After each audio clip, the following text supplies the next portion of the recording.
Your name, please? William Easter. Mr. William Easter. Right. Your passport, please. Do I have to go through this rigmarole every time? Regulation, sir. Beastly nuisance, I call it.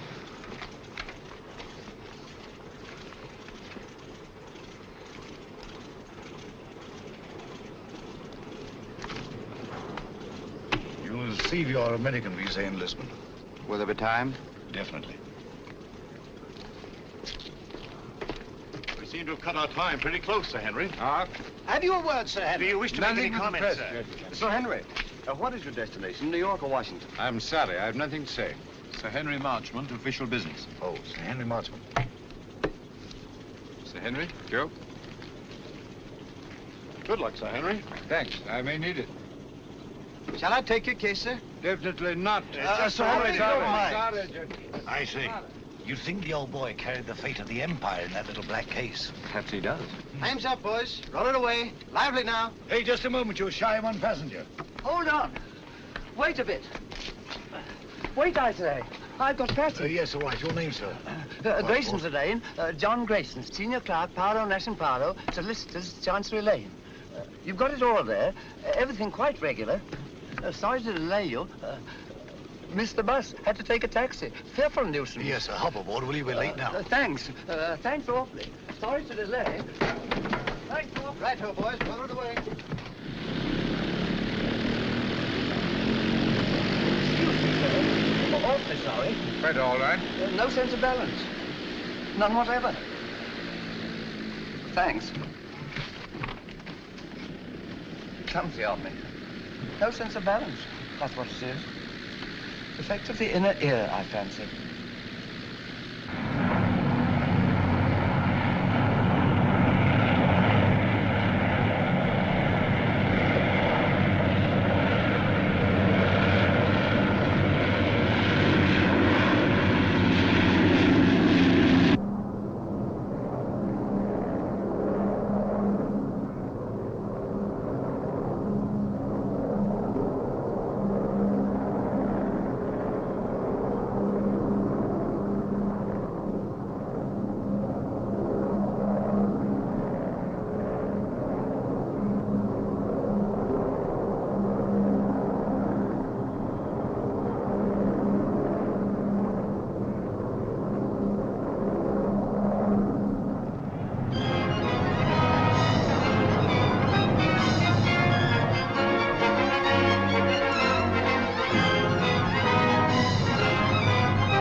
When I read that you were en route to Washington, Sir Henry, I just couldn't rest until I found you.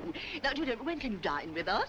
Very kind, Mrs. Jellison. I'll put you first on my unofficial list. Oh, I have a much better idea. You must let me put you up during your stay. Thanks very much, Washington but- is so crowded. I'll put you in the blue room. Come in.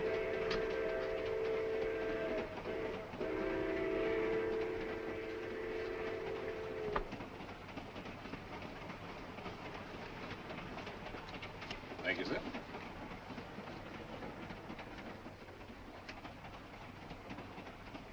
But if Sir Henry isn't the one, who is?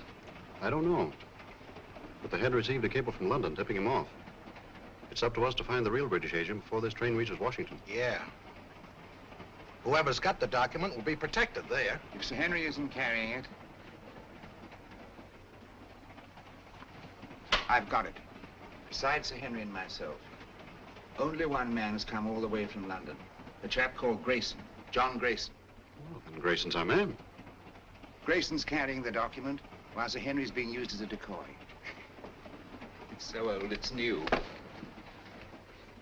When Grayson leaves the club car and goes to get his luggage, that's our cue. We know what to do, Easter. Good. That's Grayson standing at the bar. The little fellow.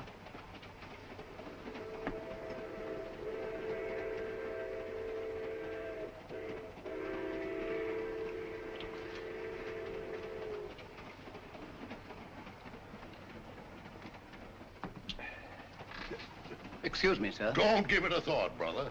I'm in politics. I'm used to hard knocks. I'm Henry Babcock, Senator Babcock. How do you do? John Grayson. Sit down, Grayson. Have a glass of grape juice from my home state. Used to know a man named Grayson. Mighty fine man. He was murdered. 2 grapes, George. On the fire, sir. This book has got me all confused. I do wish you'd set me straight on the international situation.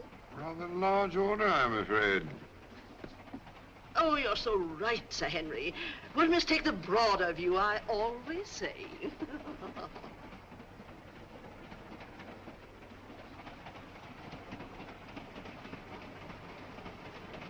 Another grape juice, Grayson. You can't have too many vitamins, I always say. Thanks, Senator. But if you don't mind, I'll have a whiskey and soda. Why, sure. George, bring him over, will you? Yes, Let's get a chair. I was built for comfort.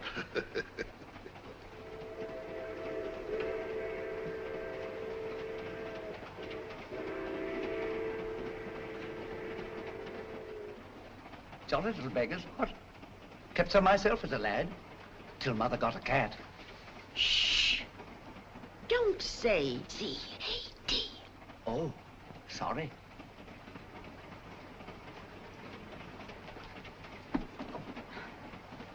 Permit me, ma'am. Oh, thank you. You're very kind, I'm sure. Pardon me, sir. Here we are. Porter, Yes, sir? are we on time? Yes, sir. Be in Washington in 20 minutes.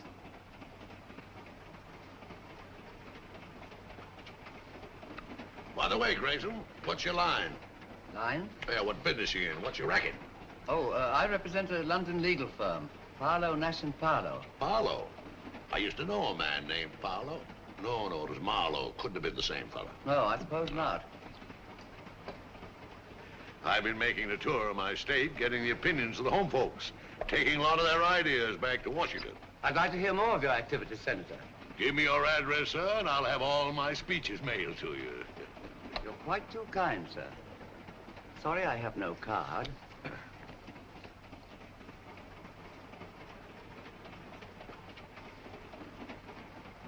Oh, Porter. Yes, miss? Permit me.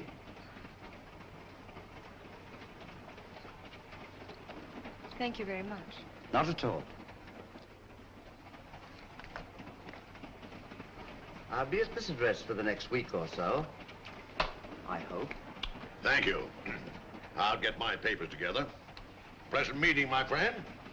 Better look me up in Washington. I'll just get my bag. Thank you, thank you. Oh, I forgot to pay George. Excuse me, sir.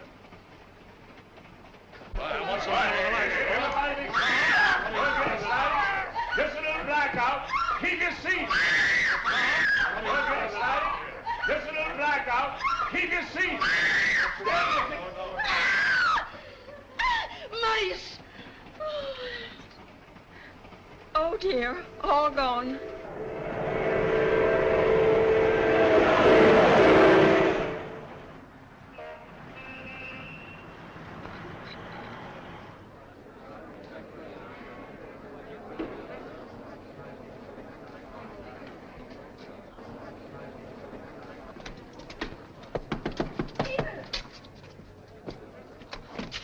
Nancy, darling.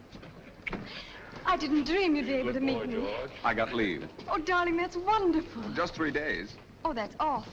We haven't a second to lose. First thing I did As I was saying, Sir Henry. was get this. Oh, honey. This finger. Well, I haven't had much experience. Look, day after tomorrow, your aunt's giving us a reception. Until then, you and I are going to be a couple of busy people. Oh, I beg your pardon.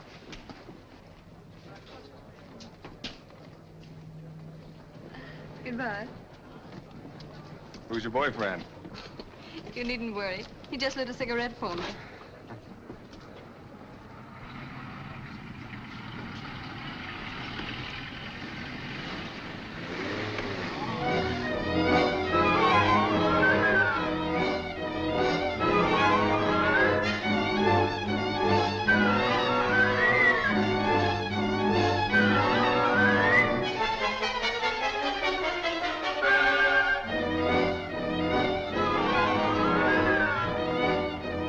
BBC News Bureau, broadcasting from London. At this time, we present our regular morning summary of the news. A British subject has disappeared under curious circumstances. John Grayson, senior clerk in the firm of Parlow, Nash and Parlow, solicitors, Chancery Lane, has not arrived at his firm's representatives in Washington. Foul play is suspected. Deplorable, simply deplorable. It's the sort of thing that shakes your faith, by Jove.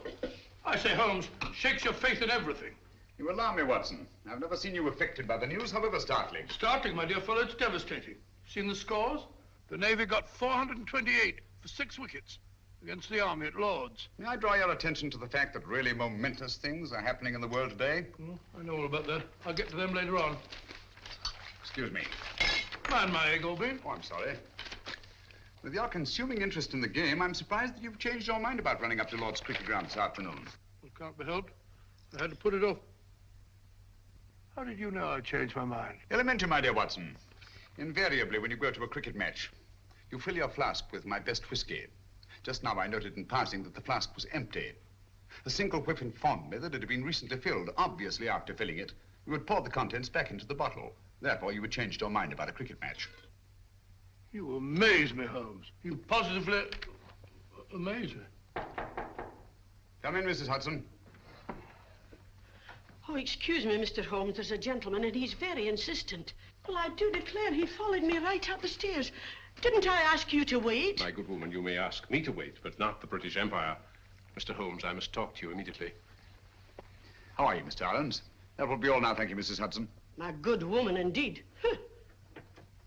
Arons? I seem to know that name. Don't tell me, my dear Watson, that you don't recognize Mr. Arons at the Home Office. Oh, yes, of course. I knew the moment you came in. How are you, Arons? How do you do? Did you see what the Navy did to the Army at Lord's yesterday? All right, Watson, go on with your breakfast. Bad show. 428, 6 wickets. Mr. Holmes, I'm here on a matter of the utmost secrecy.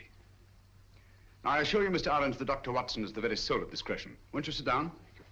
By the way, Watson, please be so good as to keep tapping on the table with your knife. Tapping on the table, now? It will break the wavelengths if by any chance there's a dictograph in the walls. Oh, really? Cigarette? No, thank you. You can stop now, Watson. Well, Mr. Arons, I take it you've called on me in connection with the kidnapping of John Grayson in America last night. Oh, yes. Yes, exactly. Grayson was carrying a document of a very confidential nature. Indeed. Its contents are of such great international importance that I am not at liberty to reveal them. But if that document falls into the hands of the enemy, I can only say it will be absolutely disastrous for this government and our allies. For that reason, we did not wish to transport it to Washington in the usual way. So a regular King's messenger, Sir Henry Marchmont, was dispatched. Not carrying the document, of course. That's right. Sir Henry was a sort of... sort of red herring, shall we say? Precisely. Mm-hmm.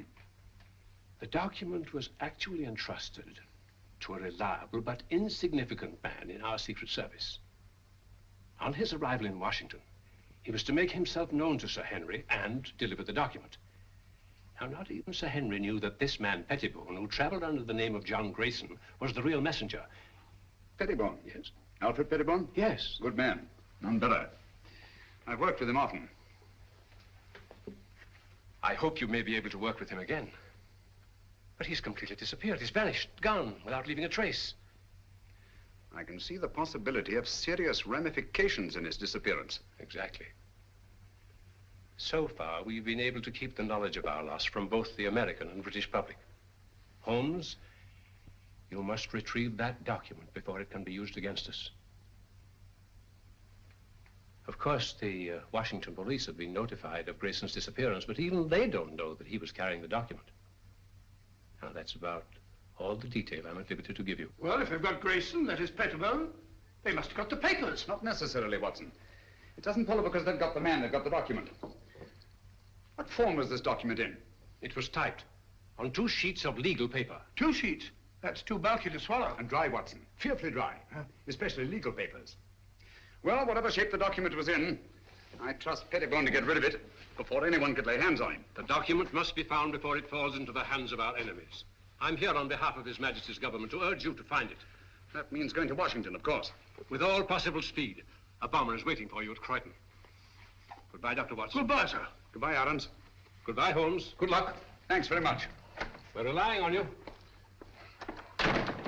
Well, Watson, we're off to Washington at once. America? I say, that's exciting. I've never seen a game of baseball. Let's go and start packing at once. First, I'd like to take a look at the home of Alfred Pettibone. Come on, Watson.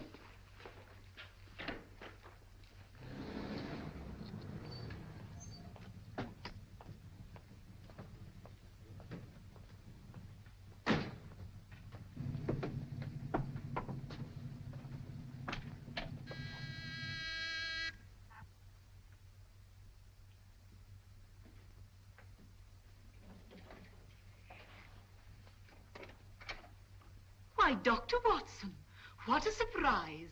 And Mr. Holmes, won't you come in? Thank you. I'm frightfully sorry, but you won't find my son in. He's gone to Washington. Some business or other. Poor fellow, I'm afraid that he'll never get used to the climate over there. Would you mind if we looked over your son's room? Why, of course. It's upstairs. Thank you. Some friends told me it's very, very muggy, very sticky. So I had a letter from Philadelphia the other day. I find his room in a dreadful pickle, Mr. Holmes. Quite nifty he is. If I as much as put my nose inside. As if I cared anything about his silly old collection.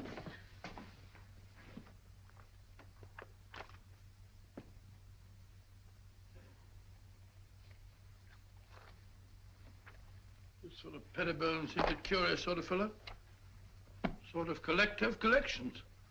Postage stamps. Military buttons. Butterfly. I don't know. Bugs, snapshots,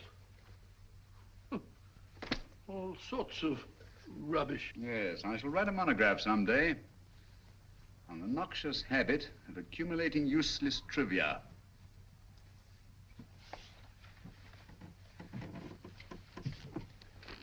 Please be so good as to stop pacing, Watson. You distract me.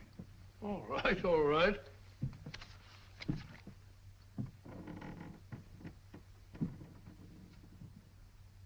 Unless I'm greatly mistaken, our friend Pettibone did not carry 2 pages of legal paper when he left this room. I wouldn't be too sure, Holmes. Ashes are deceptive, you know. On the contrary, my dear Watson, the rag used in our official documents leaves an ash that is unmistakable. Oh, do stop pacing. I'm not pacing. I've moved an inch. I'm sorry, old fellow. My error.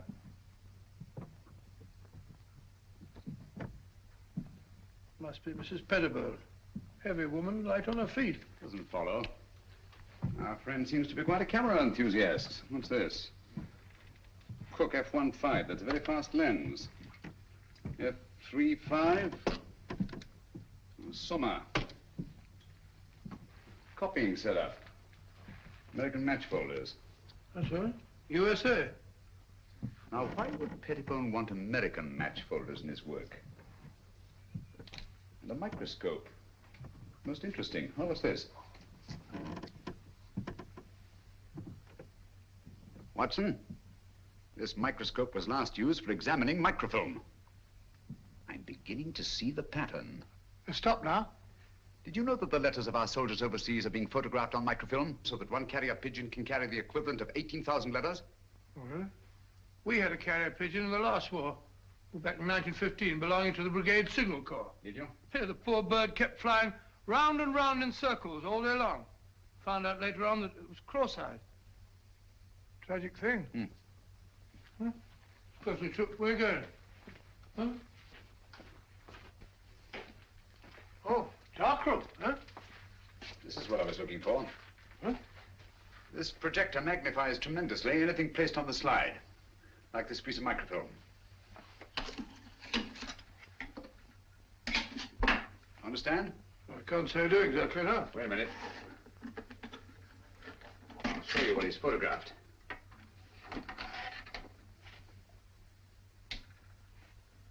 Oh, it's a match folder. What do you want to photograph that for? Probably to line up his equipment before he photographed the document. We've got it, Watson. Over? Yes. Come along. Oh, it's all as clear as mud to me. Just as I thought. This document has been reduced to microfilm to make its concealment possible. Alfred Pettibone is a most ingenious fellow. A bulky document is obviously difficult to conceal. But 2 pages of a state paper, photographed on microfilm, would be reduced to a size no larger than a halfpenny stamp. Slitting a match folder with this razor blade, Pettibone placed the now minute document inside, stuck it together again, and there he had it. An American match folder, rare in London, but completely inconspicuous in the United States. Do you mean to say we're off to America just to look for a match folder? It's a big country. A big country, Watson. And a small match folder. Come along.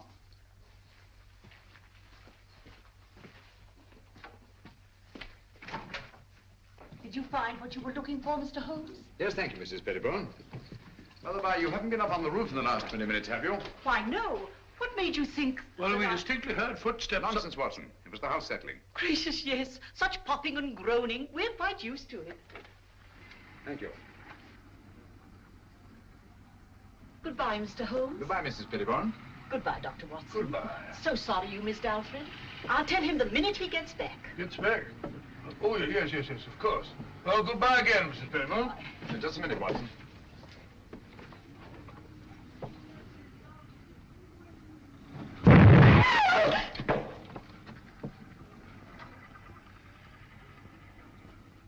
That was no accident, I assure you, Watson. Well, aren't you going to find out who did it? Time's too precious now. But at least I know they've learned of my entry into the case. They? Who are they? The same group that took Alfred Pettibone off the train on his way to Washington. A group that will stop at nothing to get their hands on the document he carried. Their leader is a clever, resourceful criminal who seems to have sources of information from everywhere. Oh, that means a worldwide organization. Who'll stop at nothing, you say? Quite. That's why we must get our bags and ourselves aboard that bomber without delay. We're opposed by an adversary worthy of our best efforts. At present, he has all the advantages. Even that of being only a merciless, nameless shadow. Think of it, Watson. In a few hours, we'll be flying out over the Atlantic.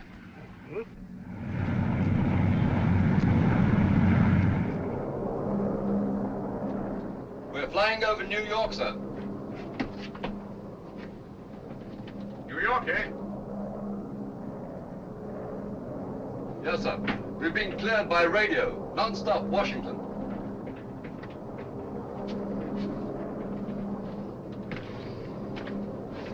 What is that book that so engrosses your attention, Watson? A book on the quaint customs and manners of America. We must be halfway across, and I've only got to page 37. For your information, my dear fellow, we are now flying over New York. Flying over New York? Gracious me. What do you think?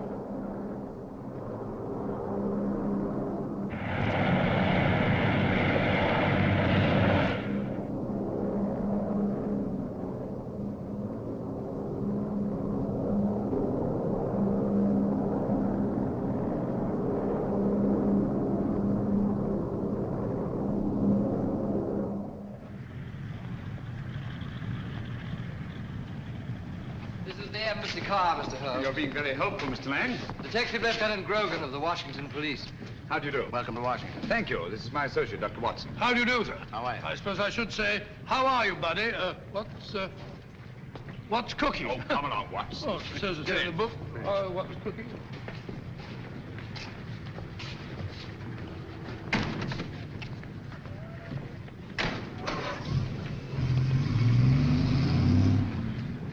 Grogan had charge of investigating the Grayson case for the Washington Police. Any new developments, Grogan? None, Mr. Holmes.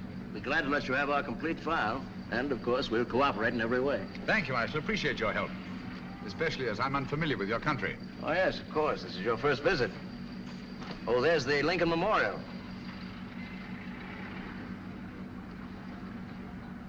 Most impressive. Oh, by the by, Mr. Lang, thank you for your cablegram. I received it just before I left London. Cable? I sent no cable. About our reservations at the Hotel Metropole. Why, no. We thought you'd stay at the embassy, of course. Look at that.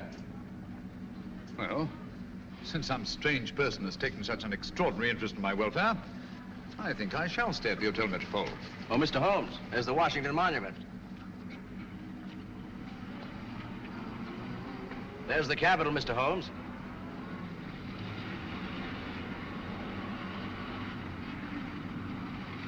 Magnificent.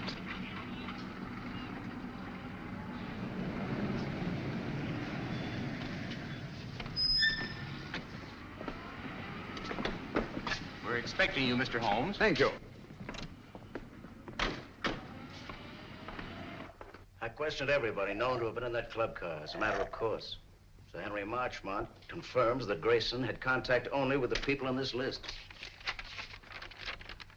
Now, he had a drink with Senator Babcock. And he chatted with a Miss Pringle about some mice she had in a cage. And he picked up a book dropped by Mrs. Jellison. Not very much to go on. How many of these people have been attacked already? I've heard about your deductions, Mr. Holmes. Well, Senator Babcock was held up on his way from the station, with nothing taken. Mrs. Jellison's home was ransacked that night. And she found the book that she carried from the train literally torn to bits. That's right. Miss Pringle? Well, Miss Pringle says someone released the mice from the cage during the night sometime, and she found the cage torn apart. What happened to the mice, Sir Weller? An intriguing line of thought, Watson, but not essential to the case. Mm-hmm. Apparently, Grogan, they're still looking for the document. I'd very much like to have a look at that club car. Well, that'll be easy. I have the car held in a siding in the railroad yards. Good.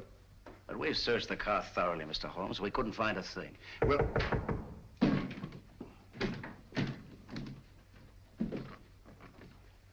What are you doing? What's this? Mr. Holmes, your trunk. Trunk? I have no trunk. It says right there. To Sherlock Holmes, Hotel Metropole.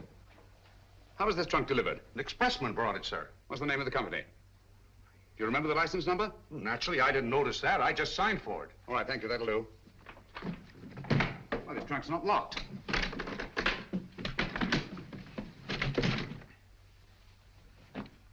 Great Scott. Poor chap. You recognize him, Mr. Holmes? Yes. Who was he? The man we're looking for, John Grayson. His real name is Alfred Pettibone. British Secret Service. Why should they send the body here? Obviously to frighten us.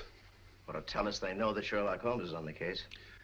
Gentlemen, they knew we were on the case as early as their attempt on our lives in London. They're much too intelligent to believe that a corpse would frighten a trained detective. No, I rather think they intend this as a message. And they wanted to be sure that I'd be here at the Hotel Metropole to receive it. Message? What do you mean? They want us to believe that they found the document. And therefore have no further use for Grayson. Well, if that's true, then we're done for. I'm not so sure that it is true, Watson. If they have the document, why are they wasting time sending me this? No, it's an attempt to throw me off the track. Grogan, you've a police laboratory, of course. Certainly. I'll see what I can find out about the body. Yes, whatever marks it reveals. And the trunk. A microscopic examination. Everything about it. The lining, the blanket in which the body is wrapped, everything. Let nothing escape. We have the best police laboratories in the world, Mr. Holmes. I beg your pardon, Lieutenant Grogan. Oh. You see, I'm so accustomed to working quite alone at my lodgings in Baker Street that I sometimes forget the more modern scientific methods so particularly effective here in America. But if there's anything there, they'll find it, Mr. Holmes. While you're doing that, I'll take a look at the club car. Coming, Watson? Here we are, Mr. Holmes. I have the port, as you asked, and the railroad company sent Mr. Moore to unlock for us. Delighted. How do you do? Very good. Let's go in. This way, gentlemen. Well, it looks as if the police have made a thorough search. Whoever did it, it wasn't the police. There have been visitors here since our friend Grogan. My goodness, look at our car. Talk about a blitz. I say, Holmes, if Grayson hid anything in this car, it certainly isn't here now. Not necessarily, Watson. If you'll help me put this place in some kind of order. Yes, sir, boss. This would go about here, I imagine. That's it, boss. Yes, and, yes. Wait a minute. Oh, yeah, that's certainly more like it, yes, sir. Thank you, that'll be all. Watson, will you be Mr. Grayson for the moment? Grayson? Huh, if you want me to, old man. What do you want me to do? You're having a drink at the bar. Oh, drink? Oh, that's not a bad idea. Drink at the bar. Bring me a whiskey and soda, will you, Stuart? Stuart? Sorry, Dr. Watson, but the bar's closed. Well, says the bar's closed. According to Grogan's reconstruction of the scene, let me see. Yes. Grayson pauses at the bar while Senator Babcock moves across and sits down here. Do you mind being Senator Babcock for the moment, Watson? Going up in the world. Sit down, please. Now, Miss Pringle is seated there. Over there, Watson.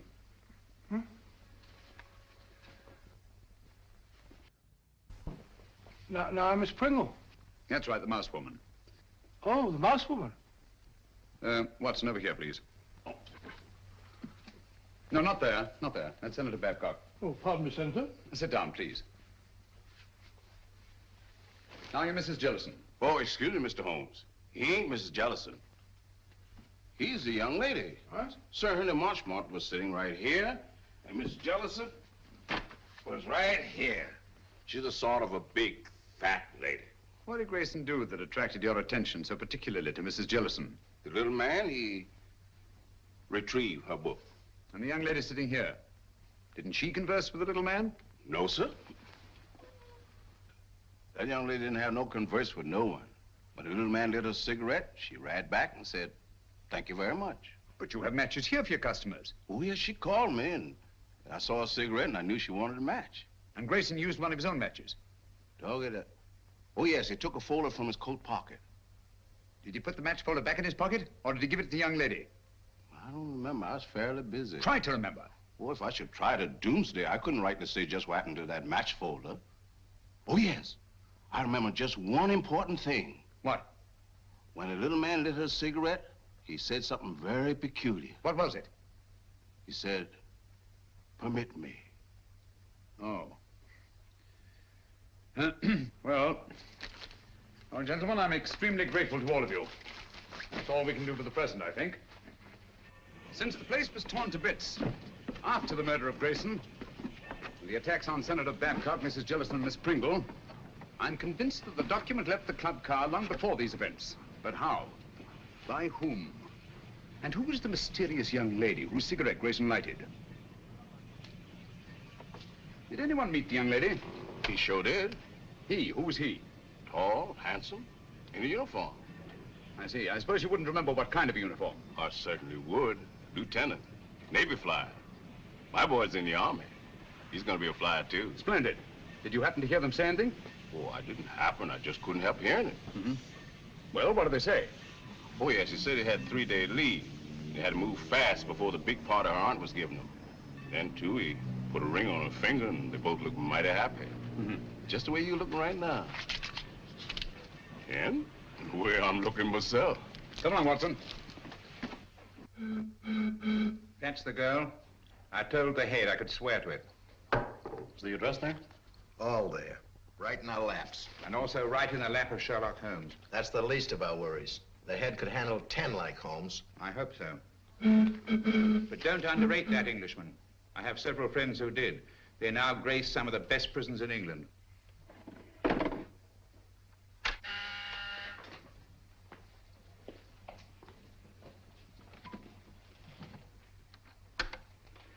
Yes, sir? I talked to the catering company. It's quite all right. They could hardly refuse me. It's the Acton Company. The Acton Catering Company. Yes, sir. I know what to do.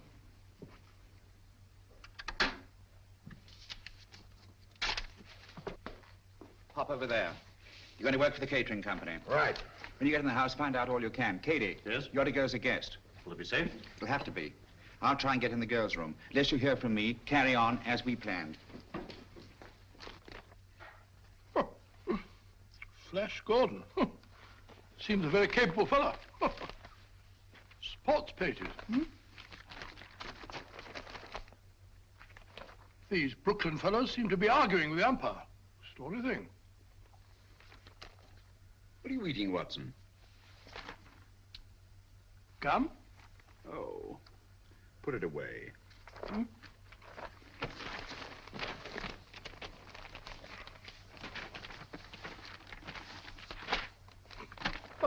Never seen you take an interest in the society columns before. It's a concern I'll drop at once, I assure you, Watson. You found what you're looking for? Well, how do you know this is the girl? It would be an extraordinary coincidence, wouldn't it? If more than one naval lieutenant in Washington were to become engaged in the last few days to a girl from New York whose aunt was giving them a reception. By Joe, you must be right. She's a pretty girl. Yes. He's walking around with dynamite in a handbag.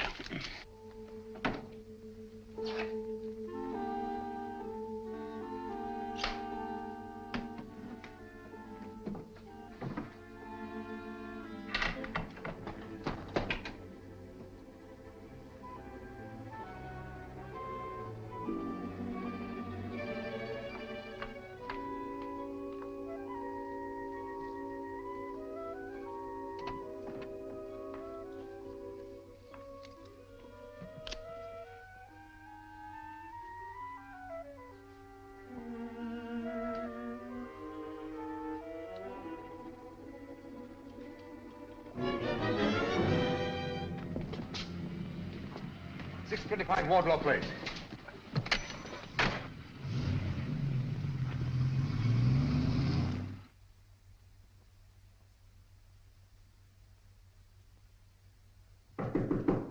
Who is it? Me, Pete. You can't come up here. I did, though. One get you two. That party's gonna be awfully dull after this. Let's not go. Let's go away and get married. You've only got one more day. That's an idea. No, we can't do that, Danny. I'll tell you. Let's sneak a look at the new apartment. It was awful sweet of Auntie to give us the whole floor of this house for our apartment. The least we can do is let her have the fun of showing it to us. Okay. Let's face the party. I'll get my bag.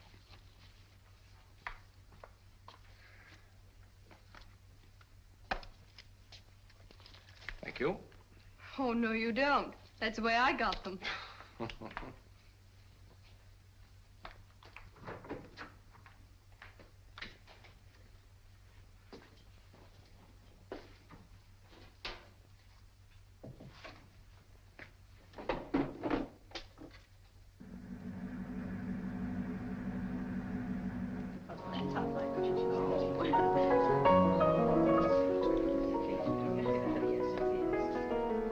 How do you do? So glad you could come.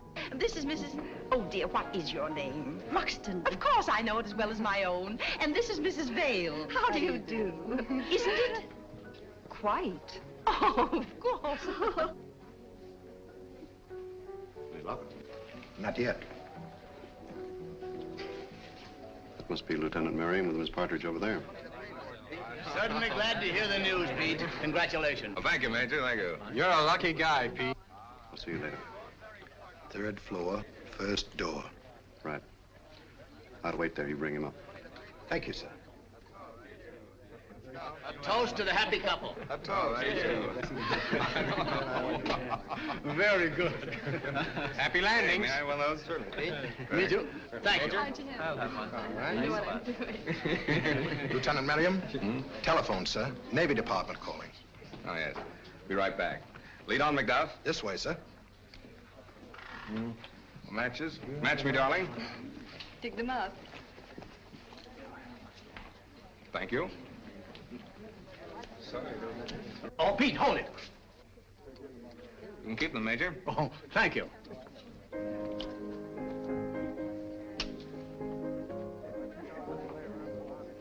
Thank you. Not for me, thank you. No, thank you. Why up here?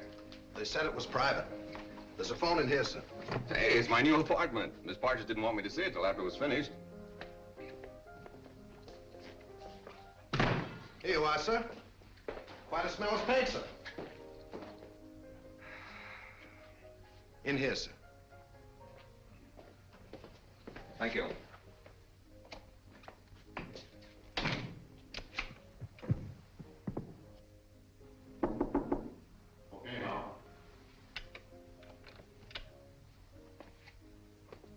We should get some action, Sir Henry, with Sherlock Holmes in Washington.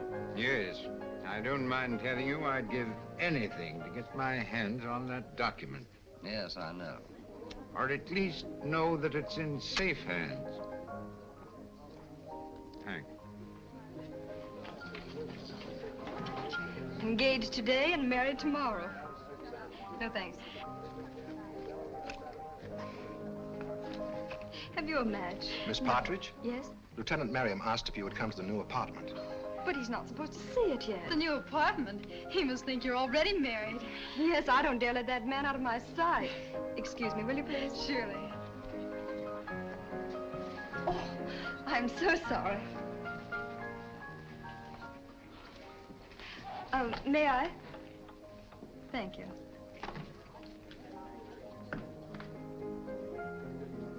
This way, please.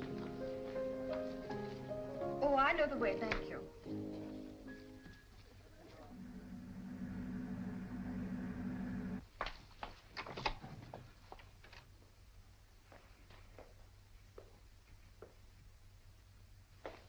Peter, where are you?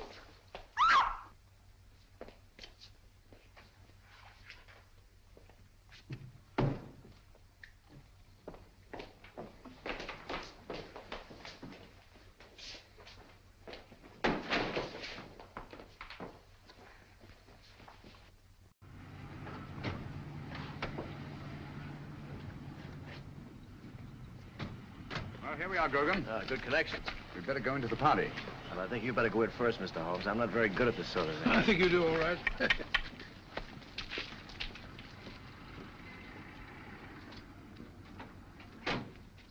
The only possible explanation. Mrs. Partridge, forgive my intruding, but is your niece the kind of girl who would just disappear in this manner of her own free will? Well, ordinarily, of course not. But the girl's in love. In love? Well, of course, if they're in love, that's... Even so, they'd naturally tell you of their destination. Really, I've no idea. Oh, but they'll be back here again tomorrow. You see, I prepared an apartment for them. An entire floor in this house. By the by, Mrs. Partridge, I gather the rug you ordered for the apartment was not entirely satisfactory. Oh, those tiresome workmen. I told them not to come in here this afternoon, but they did. And walked out with the rug, which they no doubt informed you had been sent by mistake and would be replaced tomorrow. Yes, but however did you Quick. know that? Show me the apartment. Yes, there were two rugs there. One for the living room and one for the dining room. All your workmen wear rubber-soled shoes, do they not? Oh, but yes, always. Their company requires them to. Nevertheless, there have been leather heels on this floor. And a woman's heels. Very recently, I should say. Not yours, Mrs. Partridge. But recently enough, so that no dust has had time to settle in the imprints. Stay over there, please.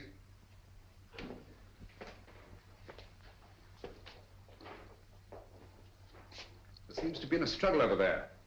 A woman's footprints disappear and a man's leather heels come round and stop there. Either she was carried out in the carpet or else... Where does that door lead to? Why, it's a dressing room. Perhaps an ordinary skeleton key. Try it. Watson, this is a matter for you, I'm afraid. Excuse me. Who is he? Is it Miriam? Peter! Take it easy, Mrs. Partridge. Let the doctor examine him. How is he, Watson? Nasty crack of the head. Nothing serious, thank heavens. Is there somewhere where you can lie down? Of course. Poor Peter. Take him to my room. Yes, I'll put your arm around my neck. That's the old chap. Mr. Holmes, you must find Nancy. Quite. Poor Peter. That girl disappeared right from under our noses. It's unbelievable. I better try to trace that truck. That won't lead us anywhere. Our antagonist is too clever for that. But the girl must be found immediately. You're sure the police chemists found nothing definite in their examination of the trunk? Not one thing pertinent to the case. What about Grayson's body and the blanket it was wrapped in? Nothing. Every object connected with this case has some kind of story to tell. Do you think they'd mind if... The laboratory is completely at your disposal, Mr. Thank you. Dr. Watson and I will go there at once. The usual findings on the trunk, Mr. Holmes. Bought in Washington, been banged about a good deal. All labels removed. And the body? No marks of any kind. Very well. If you need me, call. Thank you.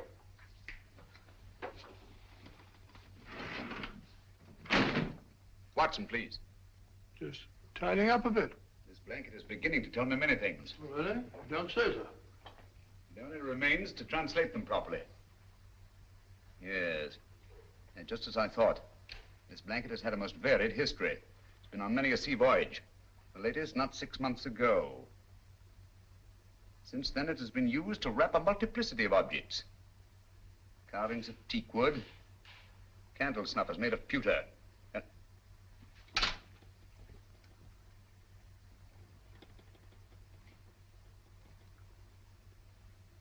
And furniture. Furniture? Yes. Teak wood leaves an unmistakable stain. Pewter rubs off easily. And there are evidences of wax drippings. But what particularly concerns us, Watson, is the furniture. Most likely a chair. Louis the 15th. In yellow and maroon satin. What do all these things suggest you, Watson? Let me see.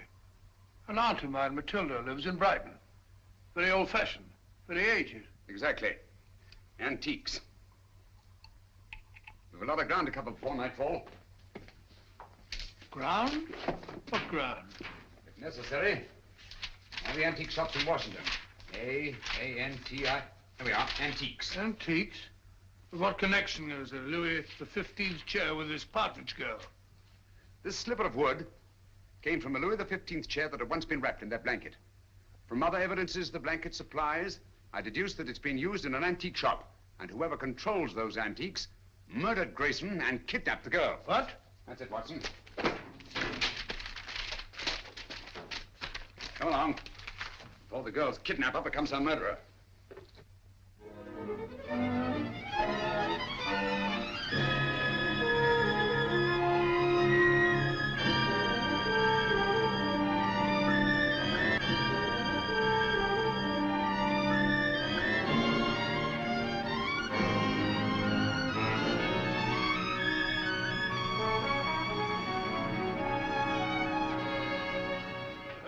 Fed up with all this shopping for antiques. We must keep searching, Watson. The girl's in grave danger. Hello. Hello? Oh, sorry. What is it, Holmes? This isn't the place it seems to be. Look, Watson. Those cabinets.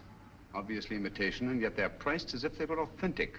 Buyer beware and all that, eh, Holmes? Watson, I feel certain this is it. This is my purse. May I? Thank you. What kind of a joke is this? Oh, don't bother to answer. You can tell the police all about it. And you shall, I promise you. But there are no police here. Haven't you noticed? We are quite alone. I sent for you to ask you a few questions. You always send a rug for your guests. It was a very nice rug, Miss Partridge. It's not my idea of a method of transportation. No, I'm sorry about that, but I'm afraid it was unavoidable. But why? You've no right to bring me here like this. I've always found it wise to take what rights I can get. Miss Partridge, you have a document which I must have. Document? I have no document. It won't do you any good to deny it. But I do deny it. I don't know what you're talking about. You'll remain a prisoner until you produce it. How can I produce it when I haven't got it? But you have. It was observed that on the train you had contact with a little British agent named Grayson. He gave you something. Where is it? But I hardly even noticed the man. I wouldn't even have remembered him if I hadn't seen his picture in the paper. He disappeared or something. He's dead, Miss Partridge. Oh. Now will you tell me what I want to know? But I can't. You won't? I can't, I tell you. Let me out of here. He gave me nothing.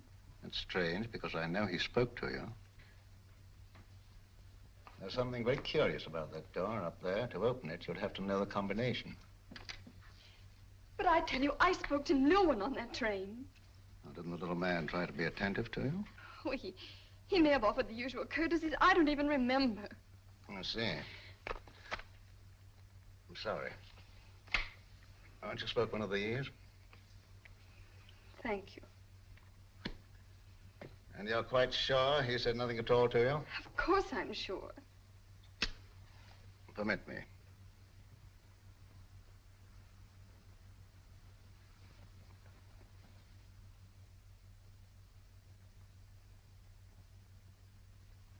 And you're certain that nothing passed between you? I'm certain. Mr. Howe, please. I must ask you to trust me with your bag a little longer. I have an eccentric interest in the linings of purses. It's a foible. Ah, you know Mr. Howe, I believe. Mr. Howe is a gentleman of unusual accomplishments. Under his influence, I've known people talk fluently who never talked before. But I don't know anything, I tell you. Nothing. Nothing, I swear it. I don't know anything.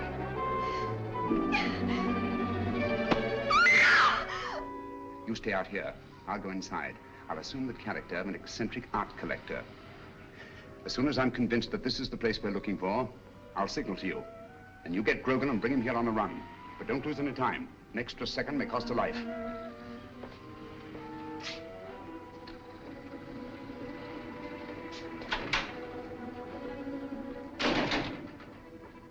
No, madam, I don't know who she is. But notice the modeling. It has good symmetry, good lines. Oh, I'll be right with you, sir. No, thank you. I'll just take a look around.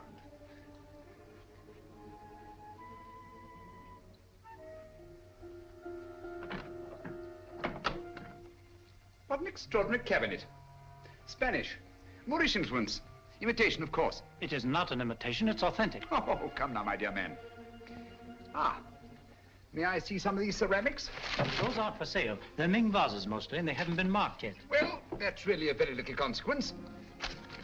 You see, if they're genuine, I can tell to within a shilling what the international price might be. If you please, sir, there are other customers. Oh, yes, of course. Well, I'll just look around. Ah, what a very interesting collection of pewter.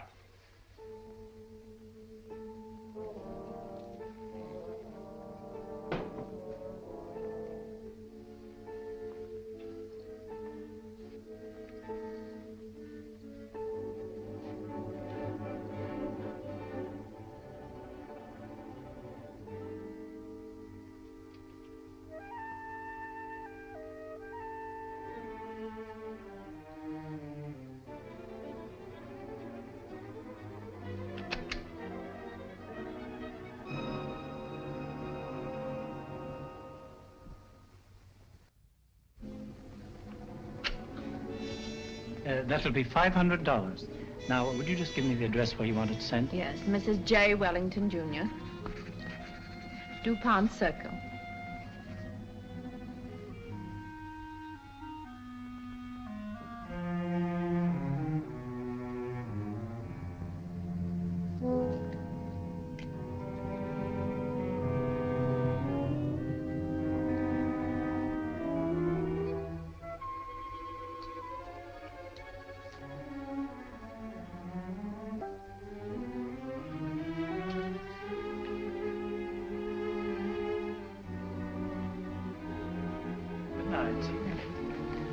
Good night.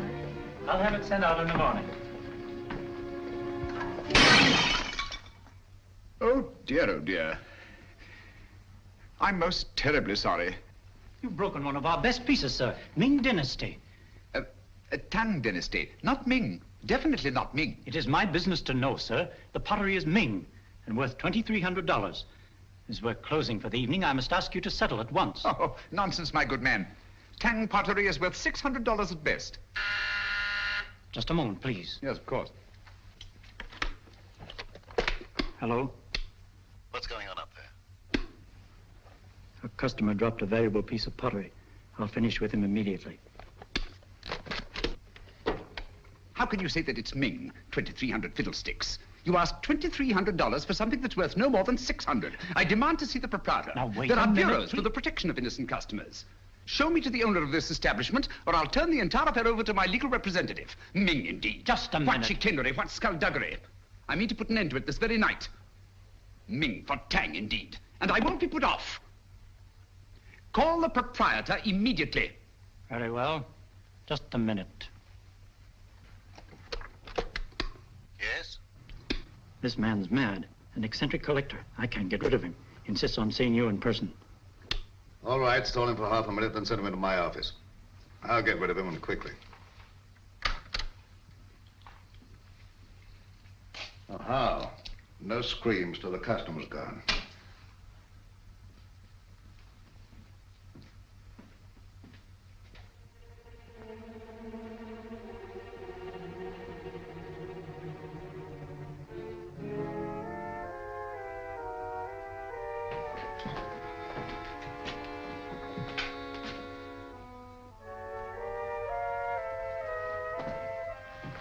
You get downstairs.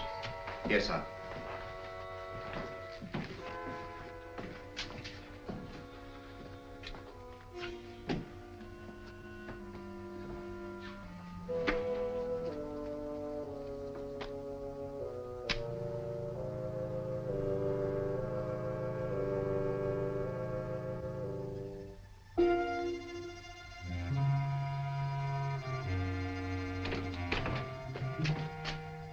I'm most frightfully sorry.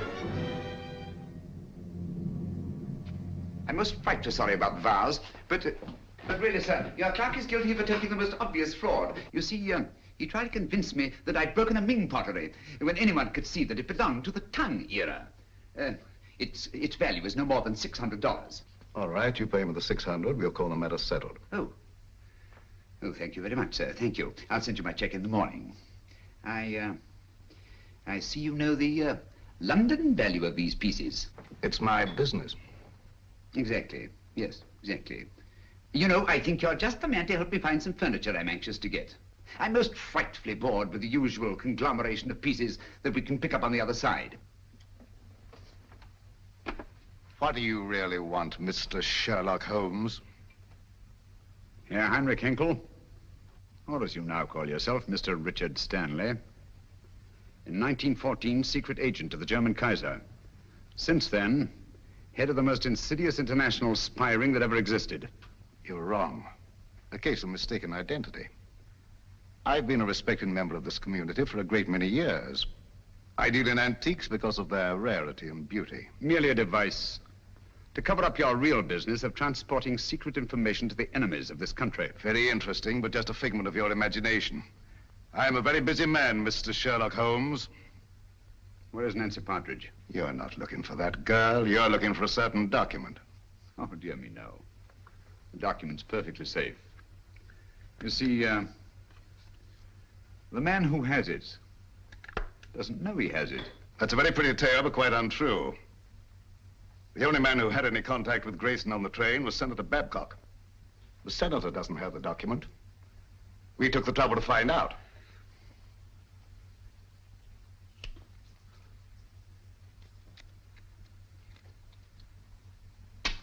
Permit me.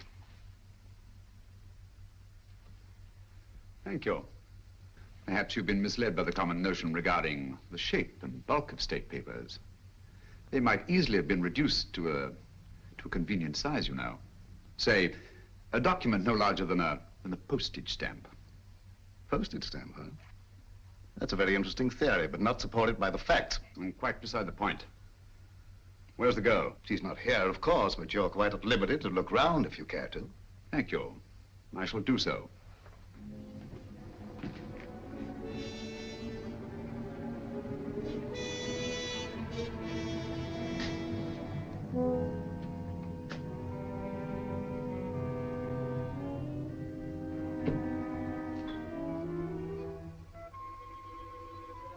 Interesting piece. Spanish, isn't it? Moorish. Oh, my error. It's an amazing specimen. I assure you won't find what you're looking for there. You stimulate my curiosity.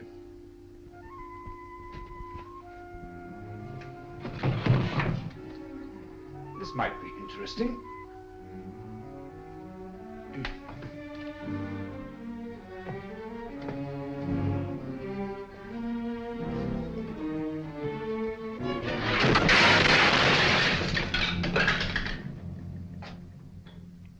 Were an incredibly inventive people, weren't they? Yes, it was in shocking condition when I got hold of it. But I had it restored. It's very lively now, but old-fashioned. If that's the best you can do, Mr. Stanley, I think I may safely examine the rest of the room. Help yourself. Thank you. Take your hand away from that drawer. Mr. Holmes, you didn't think I was going to draw a weapon. I never touch the things. How odd to find you squeamish.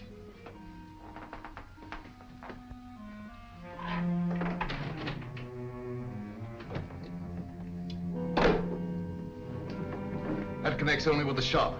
You're very quick to say so. And yet a short while ago, I saw two other men in this room. And they didn't go back into the shop, so there must be another exit.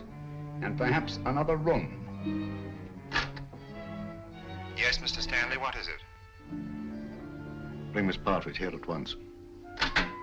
Excellent, Holmes. I see your voice hasn't lost its flexibility. My hand hasn't lost its cunning either.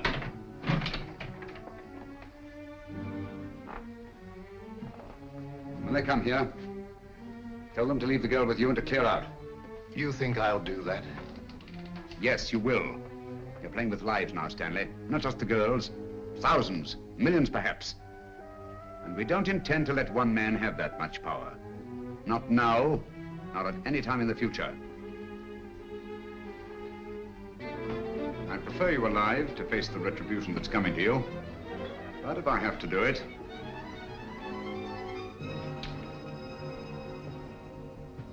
All right, Mr. Holmes. I suppose we must all meet our match sooner or later.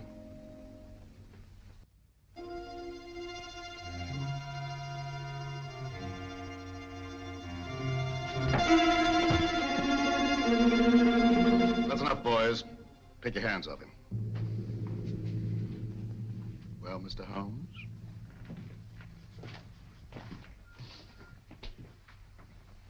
Tell the clerk to go home and see the front door's locked. Well, Mr. Stanley? It's the last trick that counts, eh, Holmes?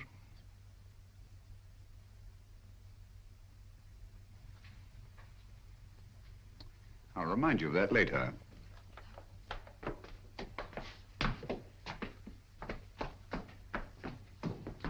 Miss Partridge, allow me to present Mr. Sherlock Holmes, the world-famous detective. He's come to rescue you. I don't believe you. Oddly enough, he's telling the truth. My name is Sherlock Holmes, and I did come here to help you. But I seem rather to have missed it. I'm sorry. I'm afraid you've had a bad time. Oh, that doesn't matter. It's Peter. They say they'll do something to him if I don't tell them. They say they've got him. Cheer up. He's quite safe. A tough customer like Peter isn't disabled very long by a clout on the head. He's all right. All okay, Mr. Stanley. Look here, Stanley. This girl knows nothing. I promise she won't even identify you. Well, unfortunately, she knows enough to hang us. So do you. I'm surprised at you walking into a trap like this, but you see the position I'm in and what has to be done. Katie, how?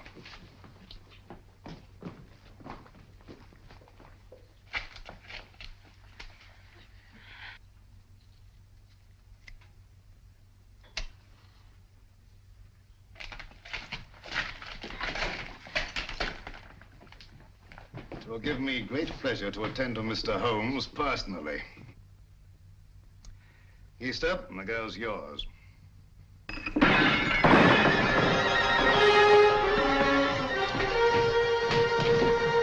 It's the police! Open up, it's the police.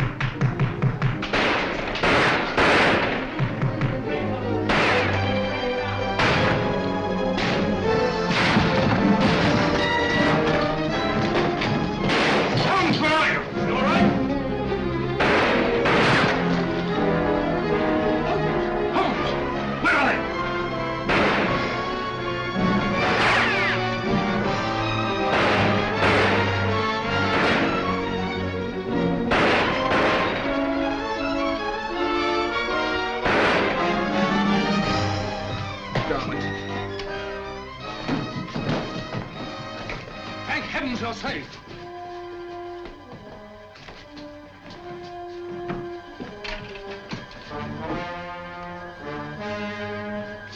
Quick! Stanley's escaped. All right, boys, bring them along. Come on, Lieutenant. Let's go, sir. Send it off this building. Double quick.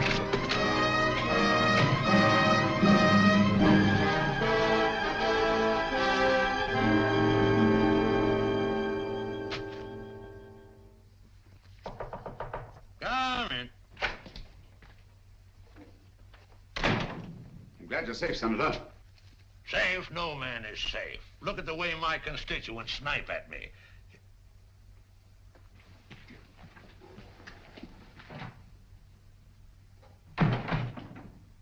I don't recall seeing your face before, stranger. I don't think we've met. Well, that explains it. My name is Sherlock Holmes. Glad to know you, Holmes. What's on your mind? Senator Babcock. I'm here to inform you of grave peril to your life. Richard Stanley, a dangerous criminal, is now on his way here. Richard Stanley? Why, he's the most respectable citizen of Washington, has been for years. What could Stanley possibly want from me? A document. From under the stamps of a letter given to you by a chap named Grayson. Grayson? Grayson? Used to know a man. Grayson? Why, that's the fellow disappeared. Say, I got that envelope right here in my wallet. Now, what does Stanley think could be under these stamps? A secret document of grave import. Reduced to microfilm and concealed under these very stamps. Thank you very much, Mr. Holmes. That's just what I wanted to know. I might have missed this microfilm if you hadn't led me to it. I seem to have underestimated your capabilities, Mr. Stanley. Yes, Mr. Holmes. Your famous powers of deduction and observation made it very well in Limehouse or Soho. But here in America, I believe you're out of your depth. If so, the verdict of history will be severe indeed. You're nervous, Sherlock Holmes? I must confess to a marked irritation. Do you, mind if I smoke?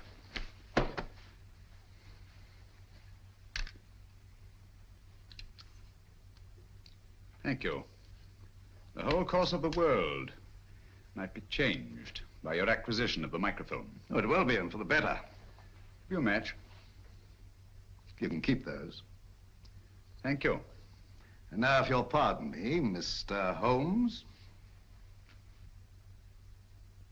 Why don't you do something, Holmes, if that thing's so all-fired important? The English senator.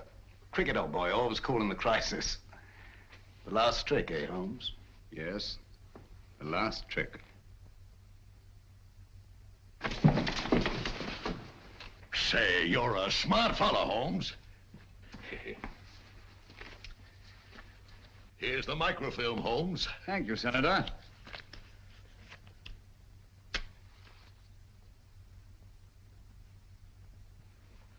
I say, Holmes.